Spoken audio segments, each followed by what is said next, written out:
Mukammal xotira kitoblari bor. Shohrimurzo Rahmonov yozganlar. Shuni aynan ikkinchisini tavsiya qilaman. Mukammal xotira 2. Bunda 200 dan ortiq mashqlar bor. Va buni bajarish orqali inson xotirasini anchagina kuchaytirib olsa bo'ladi. Va keyingisi tarjima kitoblar. Andrey Safronov va Mukammal xotira, super xotiraga erishdi 7 qadam degan kitobi bor.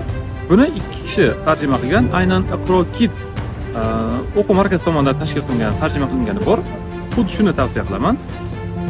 Va qolgani asosan rus va ingliz adabiyotlari. Tony Buzin kitoblari, agar inglizini biladigan bo'lsangiz, to'g'ridan-to'g'ri olishingiz mumkin bo'ladi.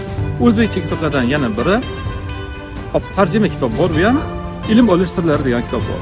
Aynan mana shunda xotirani kuchaytirishga oid yetarlicha bilimlar berilgan. Eng asosiy qaymoq qismi shuni olsa bo'ladi.